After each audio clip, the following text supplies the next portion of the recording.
말씀을 가지고 기도의 씨를 뿌립시다, 그런 주제로 말씀을 전하겠습니다. 2016년 오늘 이제 첫 주일 어제 지내고 월요일입니다. 오늘부터 여러분 이제 나가셔서 한 해 이제 시작하시는 거죠. 시작하시는데 2016년은 그 어느 해보다도 여러분 좀 기도를 많이 하는 한 해가 되기를 주의 이름으로 축복합니다. 오늘 이 말씀에 보면 이 기도를 씨 뿌리는 것에다가 비유를 해서 우리에게 그렇게 이 기도에 대한 교훈을 우리에게 주고 있는데, 이 126편 말씀은 하나님 앞에 가서 여러분이 눈물로 기도할 때에 그 위력이 얼마나 대단한가, 그걸 보여줘요. 하나님 앞에 가서 눈물로 기도할 때 그 위력이 얼마나 대단한가, 그것을 우리에게 보여줍니다. 이 시편에는 웃음과 기쁨이라는 단어가 총 5번이나 나오고 있습니다. 주님 앞에 가서 눈물로 기도했더니 웃음과 기쁨이 넘쳐 인생이 그렇게 변했다는 거예요.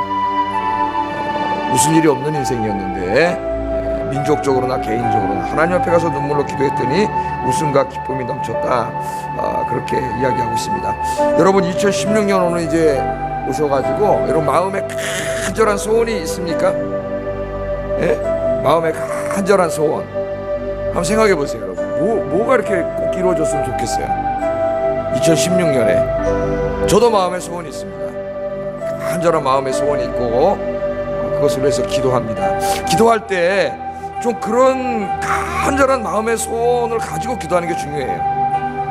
그래서 하나님 앞에 간절하게 기도하는 게 참 중요한데, 그런 걸 꼭 가지고 나오세요. 가지고 나오셔가지고 2주 동안 기도하는 가운데에 하나님 앞에 다 내려놓고 기도해서 응답 받으시기 바랍니다.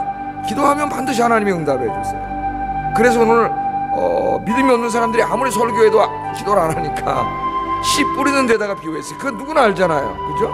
씨 뿌리면 싹이 나고 열매가 맺는다는 거 모르는 사람 없어요. 그래서 오늘 하나님이 거기다가 비유를 했습니다. 기도는 씨 뿌리는 것과 같다. 하나님이 우리에게 주신 법칙이에요. 갈라디아서 6장에도 마찬가지죠. 뿌린 대로 거두고 뿌린 만큼 거둡니다. 성경이 가르쳐주는 거예요. 기도하지 않았는데 무슨 열매가 있을 수 없고 응답이 있을 수 없어요. 정말 여러분이 얼마나 기도하고 있나, 그걸 한번 생각해 볼 필요가 있습니다. 새해를 맞이했는데 아직까지 해결되지 못한 어려운 문제들이 있을 수도 있고, 또 해결해야 될 문제들도 있을 수 있고, 지금 내가 힘들어하고 있는 문제가 있을 수도 있어요. 다른 거 할 거 없어요. 여러분 하나님 앞에 나와서 기도하시면 정말 기가 막히게 하나님이 다 응답해 주십니다. 그런 믿음을 가지고 2주 동안 빠지지 말고 한번 해보세요. 그래봐야 월, 화, 수, 목, 금, 또 주일은 오는 사람들은 오세요. 또 월, 화, 수, 목, 금, 열흘인데 오늘 나오신 분은 절대 빠지지 마세요. 열흘 동안 꼭 나오셔서 기도하시기 바랍니다. 저는 제가 설교 때 얘기했지만은 성결교회에서 한 10년 생활하면서 그렇게 막 정말 기도하러 한 번 들어가면 2시간 3시간씩 기도하는 사람이 대부분인 그런 교회, 성결교회 엄청나게 뜨겁습니다. 그거 우리가 배워야 돼요. 기도를, 그런 뜨거운 교회에 있다가 이제 신학을 하면서 장로교로 와가지고 통합축교회 새벽기도 갔다 가면 제일 깜짝 놀랐어요. 너무 조용해가지고 쫙 설교 끝나고 그 다음에 기도를 하는데 너무 조용한 거예요. 쫙 기도를 못 하겠어요. 너무 조용해가지고 통합축교회 신학을 이제 공부하면서 하나님을 이제 이성으로, 기도와 체험으로 만나던 하나님을 이성으로 만나게 되는 거예요. 계속 공부하면서 진리는 더 깊이 깨달아가지만은 기도도 하지만은 어느 순간에 자꾸 하나님을 이성으로만 만나가다 보니까 내가 개인적으로 기도와 이런 것을 통해서 하나님을 영적으로 깊이 만나는 게 약해지는 게 사실이에요. 신학을 하다 보면은 정말 또 신학도 막 10년 이상 계속 공부를 하다 보니까 그게 약해지더라고요. 어느 날 책을 읽다가 토마스 아퀴나스 제가 한번 이야기 드렸지 않습니까? 중세 철학의 아주 대철학자인데 스콜라 철학을 다 완성시킨 그런 사람인데 이 사람이 신학 대전이라는 걸 썼다 그랬죠. 신학 대전이라고 하는 큰 프로젝트를 세우고 1권, 2권 막 해서 이제 이 대단한 포부를 품었어요. 신학자가 하나님을 이성으로 다 설명할 수 있다. 이성으로. 와, 대단하죠 여러분. 철학이 뭐예요? 인간의 이성으로 진리에 도달하려고 하는 학문이 철학이에요. 그러나 이성으로 진리에 도달할 수가 없죠. 이성을 넘어서는 저 형이상학적인 문제는 다룰 수가 없는데 그런 포부를 가지고 이성으로 다 하나님의 설명을 신학대전을 쓰고 그러다가 어느 날 새벽 미사를 제가 얘기 드렸잖아요. 새벽 미사를 집전하시다가 이분이 엄청난 체험을 해버렸어요. 중세의 가장 이성적인 신학자인데, 이성을 강조하는 신학자인데 하나님이 역사하셔가지고 새벽 미사를 이렇게 여러분처럼 새벽 기도 드리다가 엄청난 체험을 했어요. 하나님이 살아계시면 이거는 그냥 체험을 한 거야, 이성이 아니라. 그래서 그 사람이 그 다음부터 신학대전 집필하던 걸 중단했다 그랬죠. 중단했어요. 제자들이 와가지고, 지인들이 와서 막 안타까워, 선생님, 아니 선생님이 이 방대한 이 기독교 역사에 큰 공헌을 할 이 대단한 작업을 왜 중단하십니까? 그때 난 더 이상 쓸 수 없네. 내가 오늘 체험한, 내가 그날 새벽에 체험한 그 하나님 만난 체험은, 거기에 비하면은 내가 쓴 이 신학대전 1권을 완성됐을 때 이거는 저 휴지 조각도 안 되는, 휴지 조각도 안 되는 하더라고요. 내 그걸 읽고 도전을 받았어요. 저도 늘 그런 갈등이, 갈망이 있었습니다. 신학을 계속 이성으로만 공부하다가 기도도 계속 했지만은, 내가 이 신학으로 그 공부한 그 하나님, 살아계신 하나님을 내가 이거 내 마음으로, 내 삶으로 정말 내가 만나고 있나. 그리고 특별히 여기 와서 목회하면 저 이제 무당 점쟁이들이 여기 있지 않습니까? 제가 옛날에 저쪽 위에 살 때 내려오면은 저 천천대천 무당 아줌마가 우리 집사람하고 새벽 기도하면, 야, 젊은 목사님이, 젊은 사람이 참, 소목사도 아니에요, 젊은 사람이 부지런하네요, 열심히 일하네. 저 무당들이 말이요, 그 얘기를 해보면 자기 무당은 뭐 꽃을 좋아한다 그러고, 지금 저기 천상에 올라가셨는데, 그래서 꽃을 많이 교회 가, 그 무당 아줌마가 꽃을 좋아한다고 막 이러고 이제 얘기한, 목사가 기도하고 하나님을 만나는 영적인 수준이 저 무당 점쟁이가 귀신 만나는 수준도 못해서 되겠습니까? 무당 점쟁이도 배워서 하는 무당 점쟁이가 있어요. 진짜 신이 내린 무당 점쟁이가 있고, 작도를 타고 그런 무당 점쟁이가 있고, 내 눈빛을 보면 알겠더라고. 이 가짜는 눈빛이 무당이 아니에요. 근데 귀신 들린 사람 눈빛을 딱 보면 이 귀신 들렸어요. 보여요. 귀신 들린, 텔레비전에 나와도 보이더라고요. 진짜 무당 귀신이 이렇게 딱 들린 게. 저 무당 점쟁이가 귀신을 보고 막 이러는데, 정말 하나님을 믿는다고 하는 목사가 정말 하나님과 만나는 영적인 수준이 그 정도도 안 돼서야 되겠는가.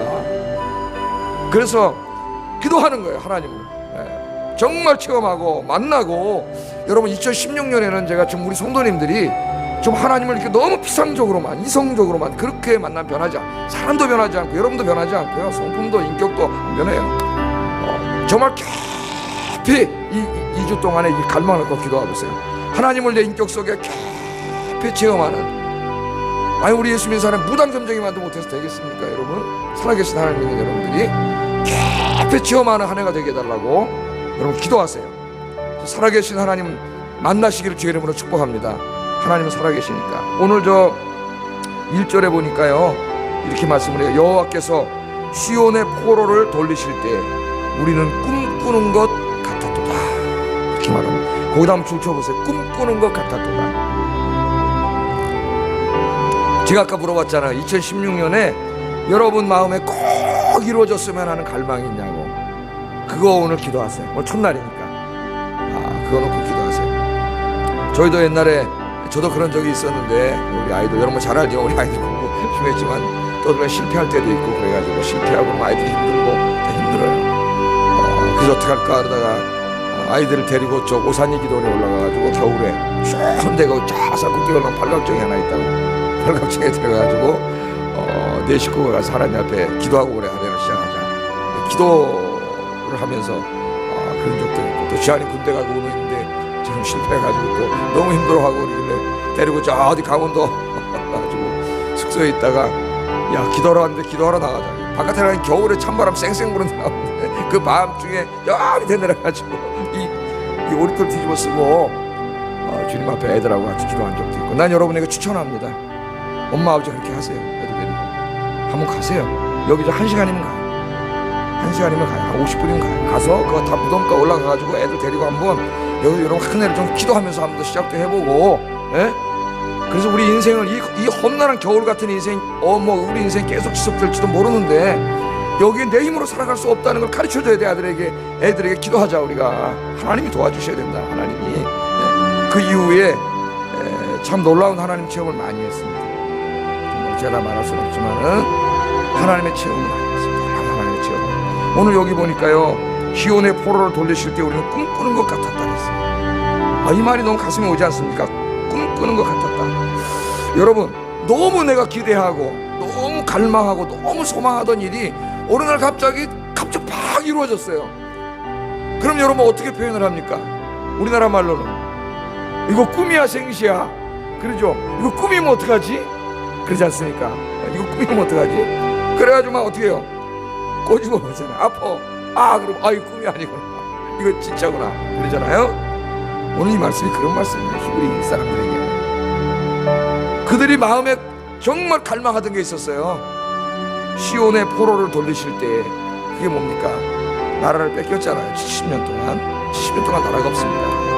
바벨론 갈대아 군대들이 다 쳐들어와가지고 지금 이라크 정도의 이 사람들이 다 쳐들어와가지고 성전을 다 불태워버렸어요. 하나님의 성전이 불탔어요. 그 집기 다 끌어다가 나중에 슈퍼먹었어요. 예? 그걸 다 거룩한 걸 다 끌어다가, 하나님 믿는 사람이 잘못하면 하나님이 영광 가려요. 그거 다 가져갔어요. 다 가져갔어요. 그 다음에 다시는 이 민족이 못 일어나게 하려고 똑똑한 애들은 다 잡아갔어요. 그 다니엘, 사드락, 메삭, 아벳느고 이 다 끌려갔지 않습니까 여러분? 그 전에 좀 에스겔도 끌려가고 다 끌려갔어요. 이 바벨론을 다 잡아갔어요. 볼모로. 그런 절망적인 상황인데 이 사람들이 거기 끌려가가지고 이 믿음이 있는 사람들, 그러니까 여러분 다니엘, 사드락, 메삭, 아벳느고, 에스겔 이런 사람은 성경에 나오죠. 뿐만 아니라 에스라서를 읽어보면, 제가 오래전에 에스라서를 강의한 적이 있는데 에스라서 1장부터 5장까지 전반부를 읽어보면 수많은 무명의 사람들이 있었어요. 그들이 포기하지 않았습니다. 지금 나는 다 망하고 성전은 불타고 끌려갔지만 언젠가는 하나님께서 우리 민족에게 회복을 주시고 우리를 다시 고향으로 돌아가게 하실 거다, 성전을 다시 건축하게 하실 거다 하는 꿈을 가지고 기도했습니다. 할렐루야. 하나님이 살아계세요. 그렇기 때문에 잠깐 동안 고난이 있을 수 있고 힘든 일이 올 수 있지만은 절망은 없습니다. 왜? 창조주 하나님이 살아계신데 절망이 어디 있어요 우리에게. 여러분, 기도하지 않는 사람은 절망해요. 그러나 기도하는 사람에겐 절망이 없어요. 하나님이 살아계시기 때문에. 이제 해보세요 여러분. 제가 시키는 대로 한번 해보세요. 목회자가 놀라운 하나님의 역사를 체험해요. 그래서 이 사람들이 기도한 거예요. 기도한 거예요. 다니엘 같은 사람 어떻게 했어요? 죽는지 알면서도 하루에 3번씩 가서 기도했잖아요. 예루살렘 조국 그 성전을 향해 창문을 열어놓고 뭐 그렇게 기도하면 죽는 걸 알면서도 거기에 3번씩 하나님 앞에 기도하지 않았습니까? 그들의 기도는 헛되지 않았습니다. 이제 좀 이따 보겠지만 그들이 간증하잖아요. 눈물 흘리며 씨를 뿌린 자 기쁨으로 담아 거둔다고. 헛되지 않았어요. 하나님께서 응답해 주셨고 하나님이 페르시아를 갑자기, 그 당시에 저쪽에 도시국가도 안 되는 조그만 메데파사 그 조그만 도시국가를 일으켜가지고 이 바벨론을 무너뜨렸어요. 그렇게 할 줄 누가 알았겠습니까? 아무도 상상할 수 없는 일이에요. 그러나 이스라엘이 기도했을 때에 하나님이 그렇게 하셨다는 거예요. 할렐루야. 기도하면은 기도의 세계, 믿음의 세계는 우리의 이성의 세계를 넘어갑니다. 그러니까 여기에 지금 이 세계를 들어오지 못한 사람은 제가 아무리 얘기해도 몰라. 그러니까 기도 안 하는 거예요. 네? 이 세계를 넘어가면 여긴 놀라운 세계예요. 여러분, 그까지 여러분 머리 좋아봐야 얼마나 좋겠어요. 이걸 아무리 생각해봐야 뭐가 있어요? 안 보여요. 여러분, 기도하세요. 네? 이 이성의 세계를 넘어가요. 믿음의 세계는 하나님께서 역사하세요. 하나님이 역사하셔가지고 그 조그마한 나라를 강하게 하셔가지고 그냥 쳤어요. 제가 이사야에서 강의할 때 이거 다 강의했죠. 페르시아 바사왕 고레스를 일으켜가지고 하나님 역사를 움직여요. 하나님은 택하신 백성을 위해서 역사를 움직이고 민족도 내어준다 그랬어요. 민족도 이사야서에 그랬잖아요. 택하신 백성을 위해서 하나님께서. 그래서 고국으로 돌아가게 해준 거예요. 누구도 이 꿈이 이루어질지 몰랐습니다. 여러분, 70년 전에 이걸부터 기도했던 사람들 나중에 이제 에스라서에 보면 고국으로 돌아와서 다 무너진 성전을 보고 대성통곡하며 울면서 얘기합니다. 하나님 앞에 우리가 잘못해서 하나님의 영광 가리고 성전이 무너졌습니다. 그래서 행복한 사람이에요. 마지막 죽기 전에 회개했으니까. 여러분, 그걸 다 그렇게 하나님께서 회복시켜 주셔요.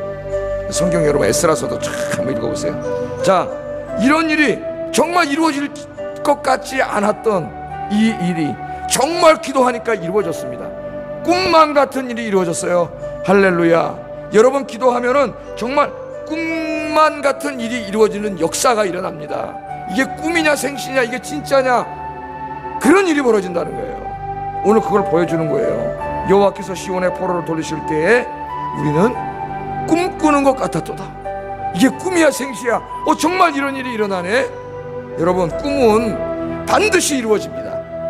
그러나 저절로 이루어지진 않아요. 여러분이 하나님 앞에 가서 그 꿈을 놓고 주님 앞에 몸부림치면서 눈물로 기도하고 눈물의 씨를 뿌릴 때 그 꿈은 하나님께서 이루어주세요. 우리 여기 이제 젊은 친구들도 나오고 아이들도 가족들이 나왔습니다. 여러분, 그 꿈을 이루어주시는 분은 하나님이에요. 하나님, 여러분 기도하기를 원하세요. 여러분 기도하세요. 하나님 앞에 그 꿈을 가지고 우리 아이들도 기도하세요. 꿈을 가지고 기도하면 하나님이 응답해 주세요. 그래서 2절에 이런 또 간증을 합니다. 그때 우리 입에는 웃음이 가득하고 우리 혀에는 찬양이 찼어도 가득 찼다네. 하나님이 응답해 주시니까 도저히 이루어질 것 같지 않았는데 하나님이 이루어 주시니까 이게 꿈이면 어떡하지? 꿈 같은 일들이, 정말 꿈 같은 일이 벌어졌고 입에는 웃음이 가득하고 혀에는 찬양, 감사의 찬양이 넘치는 이런 역사가 일어난다는 거예요. 네. 오늘 그것을 고백하잖아요. 기도하면 이와 같은 신나는 일들이 이루어집니다. 하나님은 여러분의 눈물을 바꿔서 기쁨으로 바꿔주세요. 내가 시편 얘기할 때 얘기했지 않습니까? 시편은 하나님 앞에 가서 우는 걸로 시작해가지고 제일 마지막에 146편부터 50편까지 5편은 할렐루야 시편으로 끝나요. 그렇게 하나님이 편집한 거예요. 왜? 하나님 앞에 가서 울라는 거야. 그러면 할렐루야로 끝난다는 거예요, 인생이. 하나님 앞에 가서 안 울고 엉뚱한 데 가서 울면은 우울증밖에 안 걸려요. 하나님 앞에 가서 우는 여러분 되기를 주의 이름으로 축복합니다. 예. 그렇게 됐더니 2절 하반절에 보니까 이런 얘기를 해요. 그때 문 나라가 말하기를 여호와께서 그들을 위하여 큰 일을 행하셨다. 여기 문 나라가 뭐냐면 이방 나라거든요. 바벨론에게 70년 전에 나라 뺏길 때, 야, 너희들이 믿는 하나님이 어딨냐 이 자식들아, 너희들이 믿는 하나님인데 나라 뺏겨? 이러고 조롱하던 사람이에요. 조롱하고 막 모욕하고 그 바벨론으로 끌려가는 나라를 보고 하나님 영광 다 가렸죠, 이방 나라들에 의해서. 그런데 그들이 보니까 지금, 아니 저들이 지금 어떻게 해요? 바사가 저 나라를 무너뜨려가지고 저 민족을 지금 돌아가서 성전을 건축하고 이런 놀라운 일들이 벌어지니까 주변 민족들이 욕하고 조롱하다가 깜짝 놀라가지고 뭐라 그래요? 그때 문나라가 말하기를, 야, 정말 저들이 기도하더니 우리가 조롱했는데 70년 동안 매일 가서 울면서 기도하느니 정말 저들이 믿는 여호와가 그들을 위해서 큰 일을 행하셨구나. 할렐루야. 기도하면은 여러분의 삶을 통해 하나님의 영광이 드러날 줄로 믿습니다. 여러분 옆집 사람이, 친척들이, 아는 사람이, 저 사람이 연초부터 피곤한데 왜 이렇게 새벽에 나가서 뭐 하는 거야 교회? 그렇게 이야기하던 사람들이 여러분이 기도 응답 받는 걸 보고 정말 저들이 믿는 하나님이 살아계시구나, 이런 역사가 일어나기를 주의 이름으로 축복합니다. 기도하면 역사가 나요. 3절에는 자신들도 깜짝 놀랐어요. 자신들도. 3절 읽어보겠습니다. 시작. 여러분 생각해보세요. 70년 동안 기도를 하는데 뭔가 변화가 있어야지 사람이 그래도 희망을 갖고 기도하는. 70년부터 기도한 사람 무슨 50년 60년이 지나도 변화가 없는 거예요. 뭔가 좀 조짐이 보여야 사람이 힘이 날 때 얼마나 힘들었겠어요. 그런데 정말 끝까지 기도했다. 끝까지 인내로. 그랬더니 하나님 응답해 주셨어요. 그래 뭐라 그래? 여호와께서 우리를 위하여 큰 일을 행하셨다. 여기 2번이나 나와요. 큰 일을 행하셨다. 이방인의 입에서 한 번 나오고 기도한 자신들의 입에서 한 번 나와요. 그래서 기도하면은 기도한 사람도 깜짝 놀란 일이 벌어져요. 믿습니까? 네. 기도하면은 하나님 어떻게 하셨다고요? 큰 일을 행하세요. 기도하는 자에게는 하나님의 큰 일을 이루어 주시는 줄로 믿습니다. 이런 말씀을 놓치지 마세요. 이런 말씀을 붙잡으세요, 여러분. 그러면서 4절에 이런 얘기를 또 기도를 합니다. 더 기도를 해요. 이 응답이에요. 4절 보겠습니다. 시작.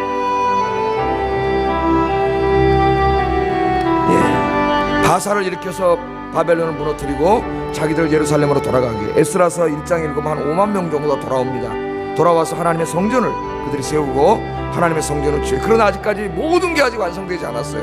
피폐하고 방해하는 자들도 많고, 우리 그 에스라서에서 다 공부했잖아요, 그죠? 엄청나게 아직까지 황폐해. 조국은 다 무너져서 옛날에 저작거리에 수많은 사람들이 다니는 거리가 짐승이 다니는 거리가 됐지 않습니까? 그런 거리가 됐어요. 그래서 이제 하나님 앞에 더 기도하는 거예요. 여호와여, 우리의 포로를 남방 시내들같이 돌려보내소서. 이 말은 회복시켜달라는 거예요. 완전히 하나님 회복시켜달라는 말인데, 남방의 시내들같이 해달래요. 남방의 시내. 남방의 시내란, 남방이라는 말은 네게부라고 하는 땅인데, 이 네게부는 건조한 땅입니다. 이스라엘. 그러니까 비가 오지 않아요. 1년에 겨울에만 비가 와요. 잠깐. 그러면 비가 안 온 땅 여러분 가물면 그 보셨죠? 땅이 쫙쫙 갈라지면서 몇 달만 비가 안 와도 다 갈라지잖아요. 황폐하고 뭘 안 되는 땅, 메마른 땅에, 그런 땅이 네게브 땅입니다. 1년 내내. 그렇던데 갑자기 겨울에 폭우가 오면은 큰 강을 이뤄가지고 강물이 막 콸콸콸콸 흘러가요. 이게 갑자기 비가 오면. 그게 네게브 땅이에요. 그걸 와디라고 하나요? 이 네게브 땅입니다. 거기가 지금 그렇게 해달라는 거예요. 11개월 동안 자기 민족 70년 동안 정말 황폐하고 메말라서 아무 소망이 없어요. 다 무너졌어. 뭐가 있겠어요 여러분. 70년 동안 다 무너졌는데. 그런데 네게브 같이 해달라는, 네게브의 시내 같이 해달라는 말은 하나님의 은혜의 폭포수가 쏟아져가지고 그 다 마른 땅, 죽은 땅이지만 거기에 갑자기 은혜 강수가 확 흘러가게 해달라는 거예요. 할렐루야. 기도하면 그런 역사가 일어납니다.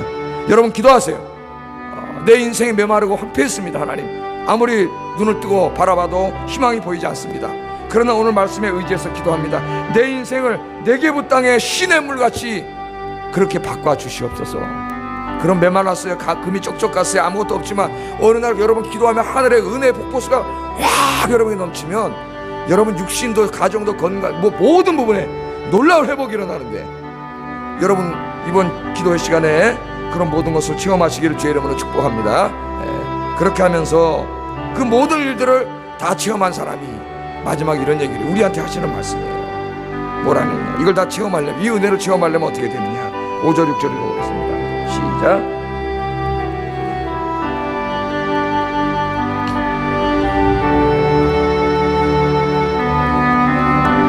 아멘. 제가 아까 이야기했잖아요. 꿈은 반드시 이루어집니다. 여러분의 인생이 아무리 황폐하고 메말랐다 할지라도 하나님 앞에 가서 눈물로 기도하면 그 눈물이 큰 강물을 이뤄가지고 하나님 앞에 은혜의 폭포수가 쏟아져가지고 그 메마른 땅 네게브에 큰 강물이 흘러서 그 땅이 살아나고 생명이 돋아나는 역사가 일어난다 했죠. 그래서 그렇게 하기 위해서는 어떻게 되느냐, 눈물을 흘리며 씨를 뿌려야 돼요. 여기 기도의 문맥입니다. 눈물을 흘리며 씨를 뿌리는 자는 반드시 기쁨으로 단을 거두고 울며 씨를 뿌리러 나가는 자는 반드시 기쁨으로 그 곡식단을 가지고 돌아오리로다. 아멘. 뿌리지 않았는데 절대 나지 않습니다. 뿌리지 않았는데 뭐가 있어요? 없어요. 뿌려야 돼. 기도의 씨를 뿌리세요. 많이 뿌리세요. 하나님 앞에 가서 눈물로 울면서 여러분 기도하세요. 그러면 반드시 응답받고 기뻐할 날이 있습니다. 여러분 성경에 그런 얘기 얼마나 많아요. 아브라함과 사라 100세가 될 때까지 아들이 없었는데, 그래서 슬픈 가운데 한평 100세를 지냈는데 하나님이 아이를 주니까 그 가정 아이의 이름이 뭐예요? 이삭이잖아요. 이삭이 무슨 뜻이? 웃는다는 말이에요. 웃음, 기쁨. 그게 뭘 보여주니까 상징적으로 100년의 그 슬픔이 기도를 통하여 웃음으로 변할 날이 있다는 거예요. 한나도 마찬가지잖아요. 다 아이가 없어서 하나님 앞에 가서 울며 술 취한 사람처럼 남이 여길 정도로 울면서 기도했더니 하나님이 사무엘이라고 하는 위대한 아들을 하나님께서 주셨습니다. 새해가 밝았습니다. 여러분 힘든 일 있습니까? 어려운 일 있습니까? 절망하지 마세요. 여러분 마음의 갈망과 꿈을 갖고 눈물로 기도하셔서 꿈꾸는 것 같은 일, 위대한 일, 네게브 땅에 은혜의 강수가 흘러가는 일이 여러분 인생에 벌어지기를 주의 이름으로 축복합니다. 기도하겠습니다. 말씀을 생각하면서 기도하겠습니다. 올 2016년 한 해 하나